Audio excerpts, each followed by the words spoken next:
Assalamualaikum warahmatullahi wabarakatuh. Waalaikumsalam warahmatullahi wabarakatuh. Selamat sore semua. Sebelumnya yang terhormat Bapak Ibu dosen pengaku mata kuliah Ilmu Kesehatan Masyarakat serta teman-teman yang berbahagia. Untuk mempersingkat waktu, kami dari kelas 23A Prodi Gizi Fakultas Ilmu Keolahragaan dan Kesehatan akan mempresentasikan hasil diskusi kami mengenai masalah gizi pada remaja SMP SMA. Sebelum itu, perkenalkan anggota kelompok kami. Yang pertama ada Salsabila Ajeng dengan NIM 007, selanjutnya ada Ayuni Yumna dengan NIM 011, ada Aisyah Putri dengan NIM 036, Rengganis dengan NIM 037, Yustia Erlisa dengan NIM 039, Pamela Najwa dengan NIM 041, dan saya sendiri Jenda dengan NIM 046. Materi yang pertama akan disampaikan oleh rekan saya. Kepada yang bertugas, saya persilahkan. Alasan anemia dan obesitas menjadi masalah gizi di Indonesia. Yang pertama, alasan anemia menjadi masalah gizi di Indonesia. Yang pertama, yaitu kurangnya edukasi terhadap remaja putri. Hal ini didasari kurangnya pengetahuan tentang pencegahan anemia pada saat menstruasi. Yang kedua, tingkat kemiskinan Indonesia yang semakin tinggi. Secara tidak langsung, permasalahan ini mempengaruhi pemenuhan gizi seimbang remaja yang berada di bawah garis kemiskinan. Yang ketiga, masih rendahnya kesadaran orang tua untuk menjaga pola makan serta pemenuhan gizi yang seimbang bagi anaknya. Bukti nyatanya dapat dilihat dari kebiasaan masyarakat Indonesia, makan hanya sekadar untuk mengenyangkan, bukan untuk memenuhi kebutuhan nutrisi yang diperlukan tubuh. Jika dilihat dari hasil Riskesdas pada tahun 2018, tercatat sebesar 26,8% anak usia 5-14 tahun menderita anemia dan 32% pada usia 15-24 tahun. Selanjutnya, alasan obesitas menjadi masalah gizi di Indonesia. Yang pertama, pola makan yang kurang sehat, seperti asupan makanan yang masuk dalam tubuh mereka kurang dari kebutuhannya. Namun jenis makanan yang dipilih dan jadwal makan yang salah. Yang kedua, pola tidur yang kurang seimbang akan berpengaruh terhadap ketidakseimbangan hormon, dan hal ini banyak dialami oleh remaja. Yang ketiga, kurangnya aktivitas fisik, misalnya olahraga, juga dapat mendorong seseorang mengalami obesitas. Berdasarkan data laporan riset kesehatan dasar, Riskesdas 2018, prevalensi remaja gemuk dan obesitas berusia 13-15 tahun di Indonesia adalah sebesar 20%, kemudian remaja gemuk berusia 16-18 tahun sebesar 13,6%. Materi selanjutnya akan dijelaskan oleh rekan saya. Baik, terima kasih. Selanjutnya saya akan menjelaskan mengenai apa itu anemia. Jadi, anemia merupakan keadaan di mana jumlah sel darah merah atau kadar hemoglobin di dalam darah lebih rendah daripada nilai normal untuk kelompok orang menurut umur dan jenis kelamin tertentu. Pada orang sehat, butir-butir darah merah mengandung hemoglobin, yaitu sel darah merah yang berfungsi untuk membawa oksigen atau zat gizi lain seperti vitamin dan mineral ke otak dan jaringan tubuh yang lain. Kekurangan oksigen dalam jaringan otak dan otot akan menyebabkan gejala antara lain kurangnya konsentrasi dan kurang bugar ketika kita melakukan aktivitas. Nah, gejala klinis biasanya berupa lesu, lemah, pusing, mata berkunang-kunang, atau wajahnya pucat. Atau bisa jadi kalian juga bisa melihat di bawah mata biasanya bakal pucat. Nah, selanjutnya faktor yang dapat menyebabkan anemia adalah pendarahan hebat, kurangnya zat besi dalam tubuh, kekurangan asam folat, kekurangan vitamin B12 dan C, penyakit malaria, infeksi cacing, leukemia, penyakit kronis, lamanya menstruasi, dan lain-lain. Nah, berdasarkan laporan WHO, memang anemia banyak dialami oleh remaja yang berusia 15 hingga 24 tahun, di mana rata-rata mereka adalah remaja putri.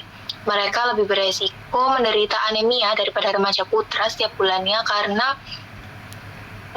remaja putri lebih beresiko menderita anemia daripada remaja putra karena setiap bulannya mengalami menstruasi ataupun mereka ingin mendapatkan tubuh yang ideal sehingga berdiet lalu mengurangi makan.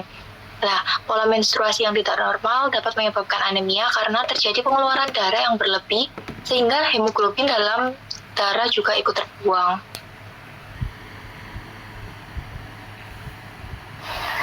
Baik, selanjutnya ada program pemerintah penanggulangan anemia. Yang pertama ada perdaman gizi seimbang, yang kedua ada suplementasi tambah darah, yang ketiga ada fortifikasi zat besi. Nah, program pemerintah ini akan dijalankan sampai tahun 2030 dan belum ada pembaruan rencana program pemerintah lagi mengenai anemia. Next.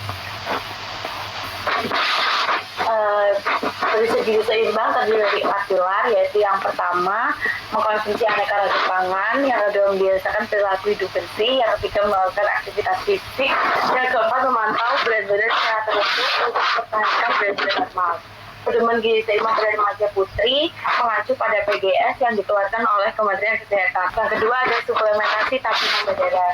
Pemberian suplementasi tablet tambah darah ada di beberapa tatanan, yaitu di fasilitas pelayanan kesehatan, institusi pendidikan, dan tempat kerja. Next.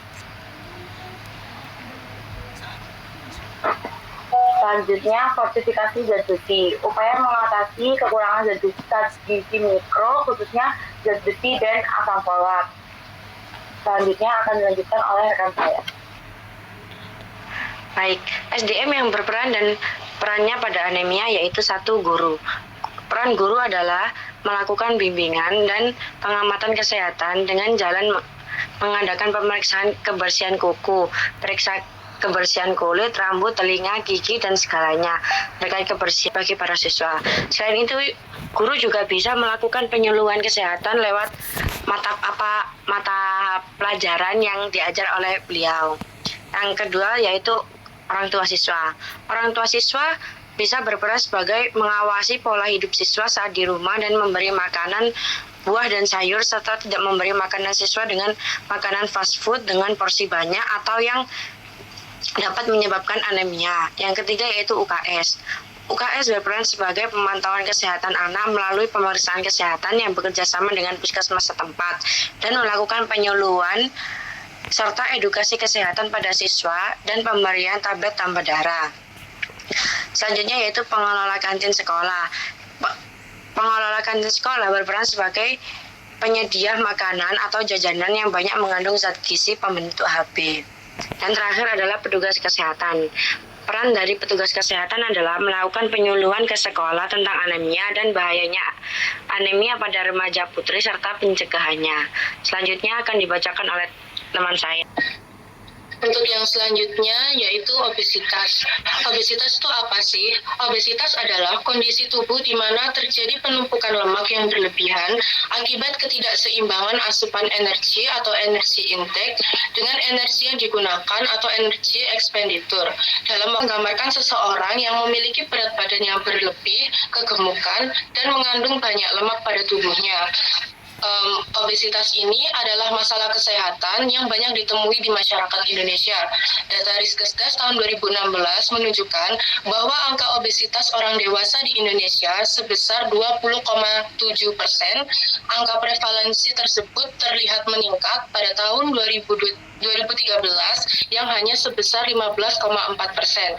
Penyakit obesitas ini meningkatkan resiko beberapa penyakit seperti penyakit jantung, hipertensi, diabetes, dan lain sebagainya. Next.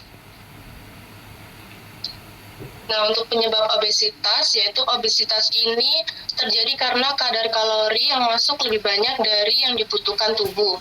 Hal tersebut menyebabkan energi menjadi berlebih sehingga diubah menjadi cadangan dalam bentuk lemak. Pola hidup, pola makan, dan tidak seimbangnya atau kurang aktivitas fisik, faktor genetik, dan faktor kesehatan tertentu itu juga bisa menjadi penyebab obesitas. Nah, program pemerintah yang sudah diadakan untuk menekan angka obesitas itu ada apa aja sih? Yang pertama ada Isi Piringku dan yang kedua ada Germas Sapa. Untuk rencana pemerintah yang akan diadakan sebagai menekan angka obesitas di tahun 2030, diadakannya program memberikan pajak pada makanan yang dikemas dengan kandungan gula, garam, dan lemak yang melebihi batas. Next. Nah, apa sih Isi Piringku itu? Nah, program ini yang diadakan pemerintah Indonesia sendiri memiliki program gizi yang diberikan nama Isi Piringku ini. Jika ini digunakan sebagai pengganti konsep makanan 4 sehat 5 sempurna yang selama ini sudah diketahui di kalangan masyarakat. Isi piringku ini memiliki tujuan untuk meningkatkan pemahaman masyarakat terkait gizi seimbang. Nah, gimana sih cara membagi dari isi piringku ini? Yaitu isinya itu ada 1/6 piring makanan berupa buah-buahan berbagai jenis dan juga warna. Kemudian 1/6 piring berisi lauk pauk protein baik hewani maupun nabati. Kemudian ada 1/3 piring berupa makanan pokok dari karbohidrat kompleks dan 1/3 piring berupa jenis-jenis sayur-sayuran. Next. Nah, untuk Germa Sapa ini atau gerakan masyarakat hidup sehat sadar pangan aman, yaitu upaya untuk meningkatkan kesadaran, kemampuan, dan juga kemauan bagi setiap orang untuk hidup sehat. Germa Sapa merupakan program prioritas nasional yang sesuai dengan Restra dan RPJMN 2020 sampai 2024. Salah satu program prioritas nasional yang dikoordinasikan oleh BPOM melalui Germa Sapa ini adalah program Desa Pangan Aman, Pasar Aman Bebas dari Bahan Berbahaya, dan juga pangan jajanan anak sekolah. Nah, untuk di tahun 2030 yang diadakannya program memberikan pajak pada makanan yang dikemas dengan kandungan gula, garam, dan lemak yang berlebihan ini merupakan salah satu usaha pemerintah yang digunakan untuk menekan angka obesitas agar mencapai SDGs atau Sustainable Development Goals, yaitu 3% pada tahun 2030. Selain pola makan, pola asuh anak di dalam keluarga menjadi hal penting dalam program menurunkan angka kasus obesitas melalui edukasi kepada orang tua agar mengetahui asupan anak yang akan dimakan setiap harinya, yaitu dengan cara melihat dulu kalori yang ada di makanan tersebut sehingga bisa memperhitungkan kalau memberikan makanan kepada anak. Nah, di sini ada SDM yang berperan dan perannya dalam obesitas pada anak SMP dan SMA. Ada guru yang berperan untuk memberikan edukasi tentang pentingnya pola makan sehat dan gaya hidup aktif kepada siswa. Lalu mengadakan kegiatan promosi kesehatan seperti penyuluhan dan kegiatan ekstrakurikuler yang mendukung gaya hidup sehat. Yang ketiga, memperhatikan siswa yang mengalami obesitas. Yang kedua, ada pengelola kantin sekolah, yaitu memperhatikan kandungan gizi dan kalori dalam makanan yang dijual di kantin, serta mengurangi penjualan makanan dan minuman yang tinggi gula dan lemak jenuh. Next. Lalu ada UKS. UKS berperan melakukan pengukuran berat badan dan tinggi badan siswa secara berkala untuk memantau status gizi. Lalu ada siswa. Siswa sendiri harus berpartisipasi dalam kegiatan promosi kesehatan yang diselenggarakan oleh sekolah, seperti kegiatan olahraga dan penyuluhan tentang pola makan sehat. Lalu yang kelima, ada orang tua, mendukung dan memotivasi anak untuk mencapai dan mempertahankan berat badan yang sehat, memberikan contoh pola makan sehat dan gaya hidup aktif di rumah. Yang terakhir, ada petugas kesehatan yang berperan berkoordinasi dengan ahli gizi dan pihak sekolah untuk menyusun program-program kesehatan yang bertujuan untuk mencegah dan mengendalikan obesitas pada siswa SMP dan SMA. Selanjutnya saya serahkan kepada moderator. Ini adalah daftar pustaka kami. Selanjutnya saya serahkan oleh moderator. Terima kasih. Baik, itu tadi adalah presentasi dari kelompok kami. Kurang lebihnya mohon maaf. Sebelum itu, ikan tongkol campur soto. Love you all. Sarangyo. Assalamualaikum warahmatullahi wabarakatuh.